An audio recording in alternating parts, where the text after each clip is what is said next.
सोचिए, एक नदी जिसका जिक्र हजारों साल पुराने वेदों में मिलता है, जिसे नदियों की मां कहा गया था, जिसके किनारे पर दुनिया की सबसे प्राचीन सभ्यता बसी थी, लेकिन आज वो नदी नक्शे पर कहीं दिखाई ही नहीं देती।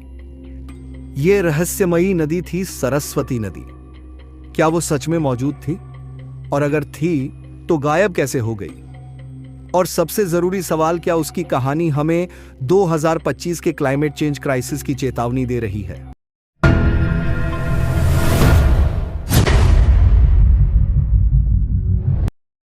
ऋग्वेद में सरस्वती नदी को इतनी बार मेंशन किया गया है कि स्कॉलर्स को भी लगने लगा कि वो नदी बहुत इंपॉर्टेंट रही होगी।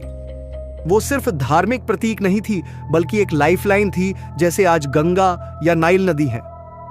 लेकिन धीरे धीरे इतिहासकारों के बीच ये बात को लेकर बहस शुरू हुई। कुछ कहते थे कि सरस्वती सिर्फ एक मिथिकल रिवर है, और कई लोगों का मानना है कि ये माता सरस्वती का ही अवतार है जो पानी बनकर बहती है। तो क्या ये सिर्फ एक कल्पना थी, या फिर असली रिवर थी जो समय के साथ गायब हो गई?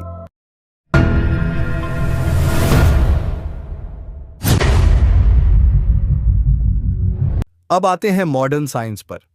सैटेलाइट इमेजरी, ISRO की स्टडीज और जियोलॉजिकल सर्वे ऑफ इंडिया की रिपोर्ट्स ने दुनिया को डेजर्ट एरियाज राजस्थान और हरियाणा में कुछ ड्राइड रिवर बेड्स दिखाए। सैटेलाइट से साफ नजर आया कि वहां कभी एक बड़ी नदी बहा करती थी। इसका मतलब वेदास ने जो लिखा था उसमें सच्चाई थी। सरस्वती नदी वास्तव में मौजूद थी। हड़प्पा सिविलाइजेशन के कई शहर इन सूखे रिवरबेड्स के आसपास मिले हैं।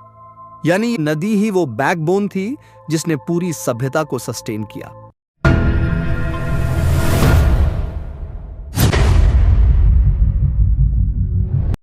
तो सवाल यह है, इतनी बड़ी नदी गायब कैसे हो सकती है? साइंटिस्ट्स 3 मेजर कारण बताते हैं। 1, टेक्टोनिक शिफ्ट्स, हिमालयाज में बदलाव हुए जिससे यमुना और सतलेज, जो पहले सरस्वती को पानी देती थीं, अपना रास्ता बदल गईं। 2, मानसून का पतन। लगभग 2000 ईसा पूर्व के बाद मानसून धीरे धीरे कमजोर हो गया। 3, क्लाइमेट चेंज, टेम्परेचर और रेनफॉल पैटर्न बदल गए और बिना पानी के सरस्वती धीरे धीरे सूख गई। मतलब सरस्वती का गायब होना कोई अचानक हुई घटना नहीं थी, बल्कि एक long term climate change disaster था।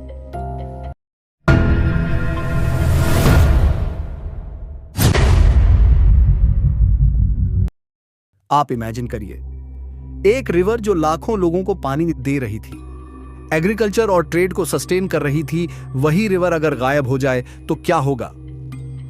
यही हुआ सरस्वती के साथ। हड़प्पन सिटीज कोलैप्स होने लगे, लोग गंगा के किनारे माइग्रेट करने लगे। बेसिकली एक पूरी सिविलाइजेशन की दिशा बदल गई, सिर्फ इसलिए क्योंकि क्लाइमेट ने अपना रुख बदल लिया।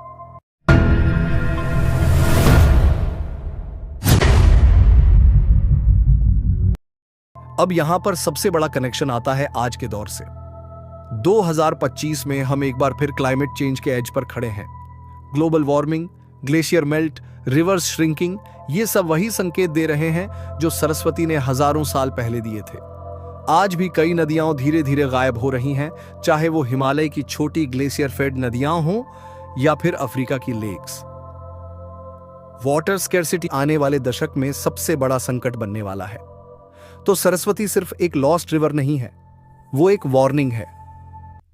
वार्निंग ये कि अगर हमने क्लाइमेट चेंज को सीरियस नहीं लिया तो हमारी मॉडर्न सिविलाइजेशन भी उसी तरह खत्म हो सकती है जैसे हड़प्पन सिविलाइजेशन हुई थी।